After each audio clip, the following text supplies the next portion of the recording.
I'm Chris Cox with The House, and I'm joining Uncurving Oklahoma today on a spice tour. And if you can't handle the heat, we've got some non-spicy options for you too. Just hang in there. But for now, let's go get spicy. We're here at ChicknBeer. I'm joined with Truong, the owner of ChicknBeer. And I want to know where you got the idea for ChicknBeer. Well, the funny thing is when we had the restaurant behind us, my brother-in-law actually brought it up and said, hey, we're missing a wing spot in this area. Yeah. And I thought it was a great idea, but we obviously wanted to have our influence on the wings. So a lot of the flavors, actually, I would say 90% of the flavors have an Asian influence in it. Yeah, exactly. I do like that it's unique. It's I don't know if we're allowed to say this, but Buffalo Wild Wings, it's 100% different than that. I know you guys focused on local beer.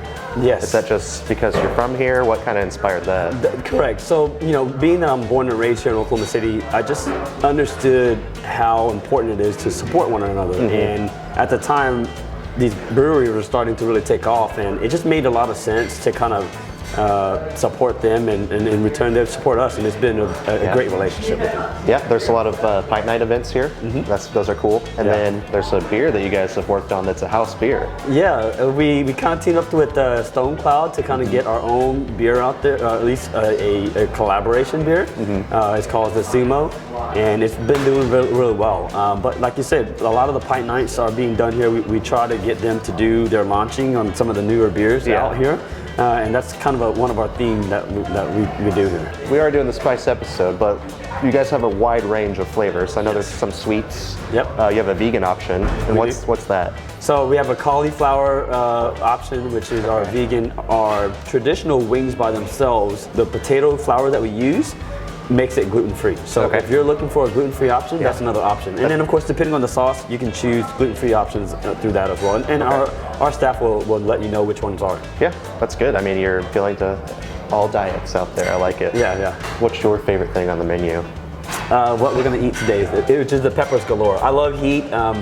It's one of the more complicated sauces to make. It takes 2 or 3 of our sauces to combine together to make that particular sauce. Okay. And so that's probably why it's one of my favorites. And of course, it's not just hot for no reason. It's got bold flavors.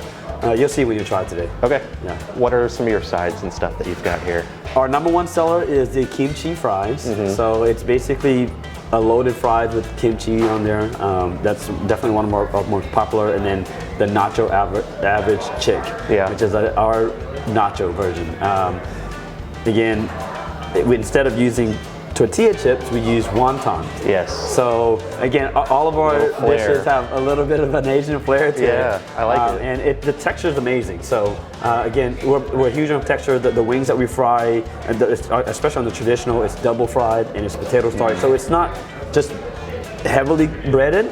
It's got a light crispy to it, but yet, like I said, not too heavy. Yeah. Awesome. Yeah. So I think we're ready to eat. What do you have for us today? So again, the peppers galore is what we're going to do today. Yeah. Let us know how you think about it. All right, I'm ready. Okay. All right, so I finally got my hands on the peppers galore here. I'm gonna roll up my sleeves, get a little spicy. We've got the cauliflower version, this is the vegan version, and we've got some bone-in. They also have boneless wings, and those are pretty good too. I got my blue cheese just in case, and I have the Sumo House collaborative beer that they've got just to kind of cool my tongue just in case things get a little hot. I'm gonna dive right in on a chicken one right here. Okay, pretty spicy. I'm gonna wait. I can tell that this is one of those slow building heats. Ooh, it's kind of kicking in. I'm gonna go ahead and dive right into the vegan version. That's awesome. The texture is there. It's really crispy. I already love cauliflower, so it's kind of a good head start for them. I would definitely check this one out. Ooh, that heat's kicking in. If you like spicy, this is gonna be good. It's still on that flavorful level without just being hot for hot's sake. I'm a big fan. I love all things spicy, so obviously gonna get a little blue cheese here. I'm digging the texture with the cauliflower wings.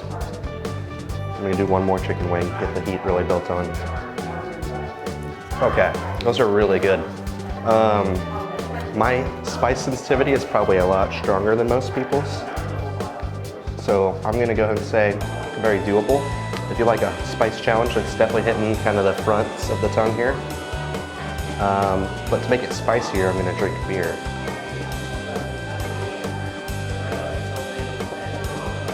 Oh yeah, that's good. Nice little refreshing beer. Yeah, peppers galore, ChicknBeer. You should check it out. We're gonna ask you some questions today. Are you ready? All right, yeah, absolutely. Okay, so tell me about kind of how the concept came about and what made you all decide to have a ramen house down here. I kind of grew up in a kitchen. My father's chef, so since I was born. Yeah. When I first really thought about opening my own restaurant, I was doing advertising. Spent 2.5 years there. Decided I hated it, so I moved to Chicago. Yeah. Came back, opened up a food truck called Kaiteki Ramen. Okay. And the goal was always to have a brick and mortar. And then Rachel Coe, my business partner, and we've known each other for 12 years now, so we reconnected when she was opening Empire. And we decided, you know what, let's do something together. And so we started doing pop-up dinners, and it evolved into Goro Ramen. Awesome. Yeah. So where does the name come from? So there's this 1985 film called Tampopo. So when I first got really invested in ramen, I started watching any movies and reading everything. All the ramen movies? And so I saw that, I was like, oh, this is awesome. It's about a guy, his name is Goro. He goes into a failing ramen shop and brings it back to life. Nice. Yeah. That's super cool. Is that on Netflix? It is not. I had to buy the DVD actually. Okay. Yeah, so I if you come it. here, you can watch it, right? No.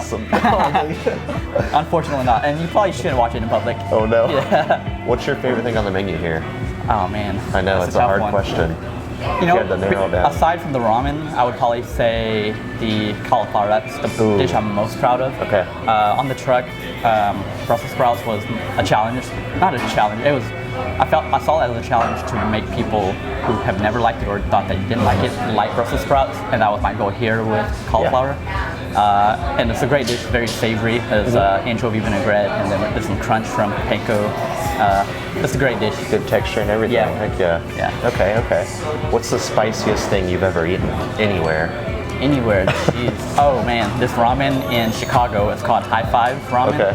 And it's that numbing spice. Oh yeah. Were you sweating? Yeah, sweating, but also like burning spice. What makes your ramen unique? So whenever I was trying to decide the type of ramen I wanted here, I was traveling, the U.S., went to Japan a couple times, trying to figure out really what I really wanted to do, and I realized that a lot of ramen shops here in the U.S. do tonkatsu ramen, which is pork-based. So we do chicken-based here, and it was based out of a shop I had at Kyoto Station. They are known for their chicken ramen, and so whenever I had that first sip, I was like, this is the ramen. The one. It tasted like my mom's chicken noodle soup. I was like, this hits home, so this is what we're gonna do. That's awesome. Yeah, I like that. Okay. So, what do you have for us today?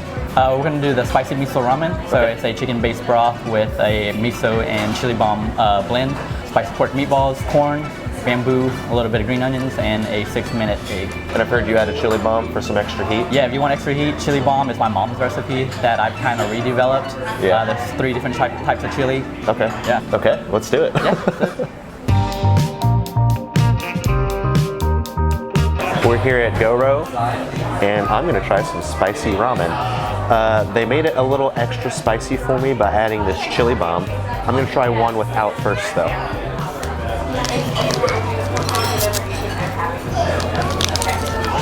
Such a pretty ramen. A nice little red hue to it. Some good looking nudes. Oh wow. That's a good flavor. Ooh, it's already a little spicy. Okay. It's pretty spicy, very doable. The flavor's all there. The chicken base is big time. I love it. I'm gonna add this spice bomb. This is a garlic bomb. You can order one of these on the side of any of their dishes, I believe. And it's gonna make it a little bit hot. I'm gonna do the whole thing. I feel like I'm pretty brave. Stir that around. That's a nice color.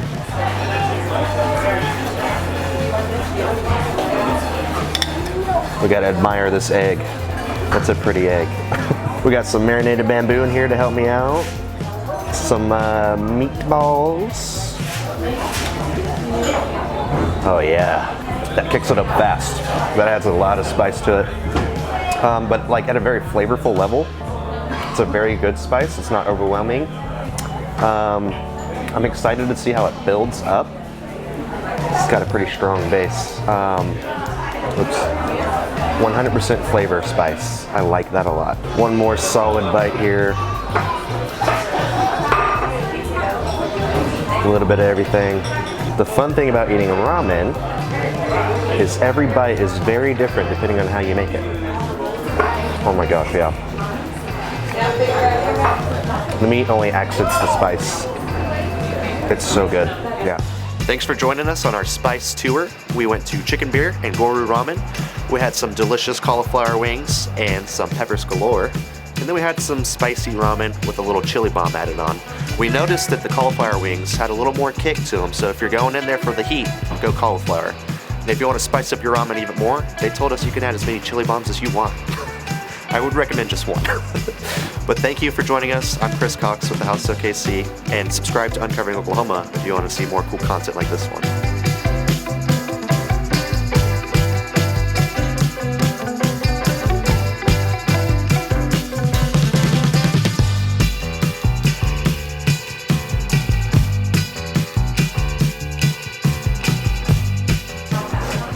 And I'll pretend like I'm walking out frame because no one walks backwards, so that was really good.